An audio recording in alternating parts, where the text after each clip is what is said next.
भारतीय राजनीति में कुछ नेता ऐसे होते हैं जो सिर्फ चुनाव नहीं जीतते बल्कि पूरे राजनीतिक समीकरण को बदल कर रख देते हैं।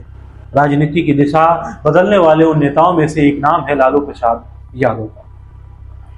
ये ऐसे नेता थे जिनकी भाषा अलग थी, जिनकी पहचान अलग थी, जिनका पहनावा अलग था और जिनकी राजनीति भी अलग थी। जिन्हें कभी गरीबों का मसीहा कहा गया तो कभी ताकतवर क्षेत्रीय नेता कहा गया तो कभी बिहार की पिछड़ी हालत का जिम्मेदार भी कहा गया। उन्हें बिहार की पिछड़ी राजनीति का प्रतीक बनाया गया और उनके आलोचकों ने उनकी भरसक निंदा की। लालू प्रसाद यादव का जन्म गोपालगंज के एक साधारण परिवार में हुआ था, एक ऐसा परिवार जिसका राजनीति से दूर दूर तक कोई नाता नहीं था। उनका बचपन बहुत ही साधारण परिस्थितियों में बीता, बहुत ही गरीबी में उन्होंने अपना जीवन यापन किया और फिर धीरे धीरे साल आता है 1970 का।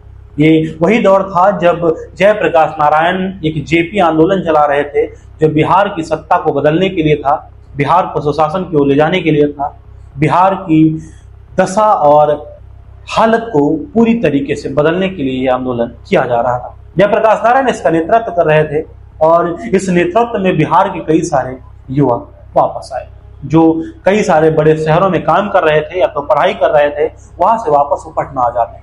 इनमें से दो नाम ऐसे हैं जो नाम चमक गए। एक नाम था नीतीश कुमार का और दूसरा नाम है लालू प्रसाद यादव का।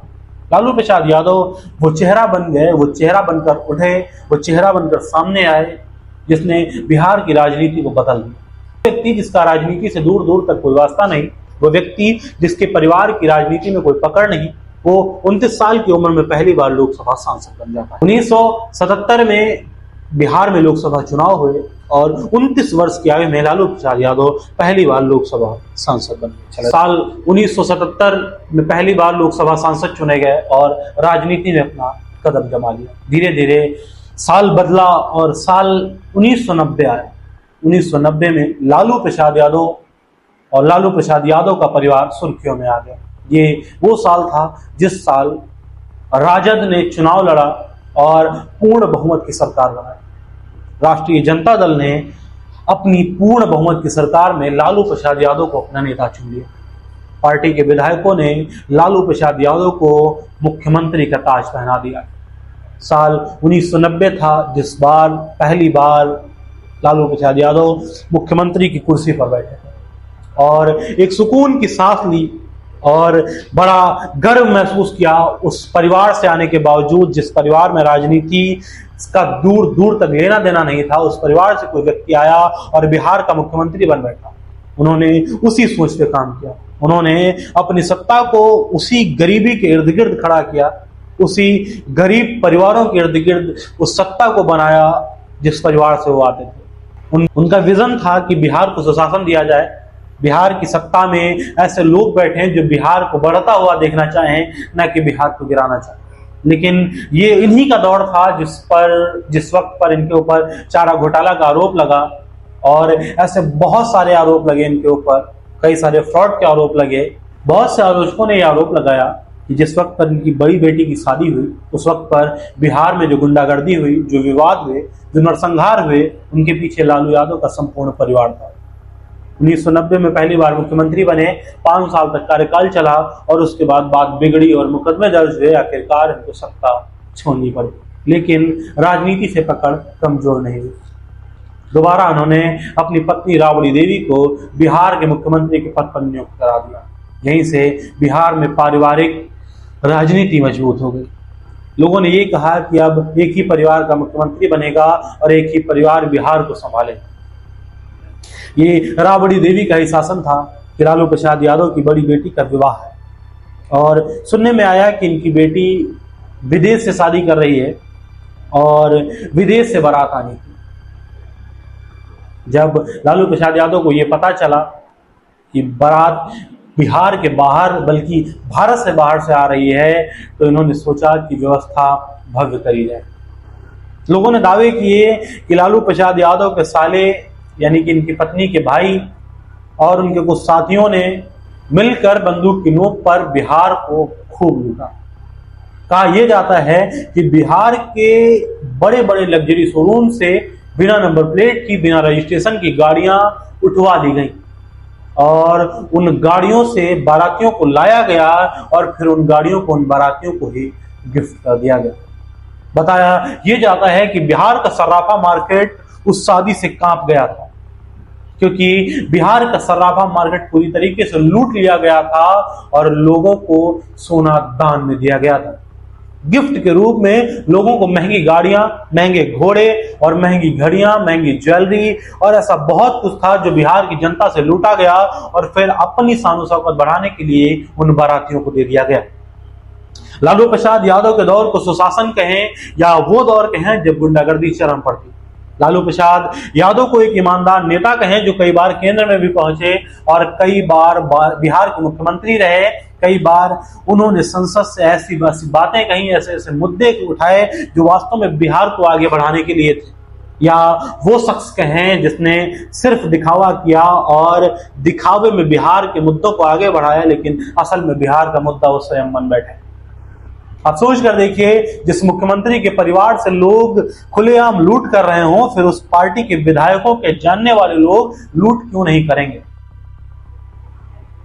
कहा यह जाता है कि जिनके खुद के घर शीशे के हों वो दूसरे के घरों पे पत्थर नहीं मारते। वही हुआ लालू यादव के साथ। लालू यादव ने खुद तो भरपूर लूट मचाई, खुद तो घोटाले किए और घोटाले करके अपना घर भर लिया, लेकिन जब पार्टी विधायकों ने कुछ ऐसा करना चाहा, कुछ ऐसा सोचा, तो पार्टी में फूट पड़ गई।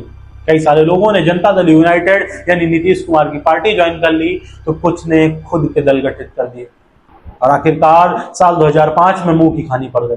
नीतीश कुमार ने बीजेपी के गठबंधन पे चुनाव लड़ा और लालू यादव के परिवार को सत्ता से उखाड़ कर फेंक दिया। उसके बाद से लालू परिवार का कोई व्यक्ति तेजस्वी यादव को छोड़कर सत्ता में नहीं आया। नीतीश सरकार में एक बार तेजस्वी यादव मुख्यमंत्री बने, लेकिन तब से मुख्यमंत्री की कुर्सी पे आंख गड़ाए बैठे हैं, लेकिन वो कुर्सी मिल नहीं पा रही है। लालू यादव के परिवार की राजनीति में पकड़ बहुत अच्छी रही। बेटे, बहू, बिटिया सब के सब सांसद, विधायक और मंत्री रहे। लालू यादव की 6 बेटियां हैं और 6 बेटियां सांसद रहीं, विधायक रहीं। लालू यादव का बेटा भी विधायक रहा और लालू यादव का एक बेटा था जिसे लालू यादव की इन बातों से काफी दिक्कत थी।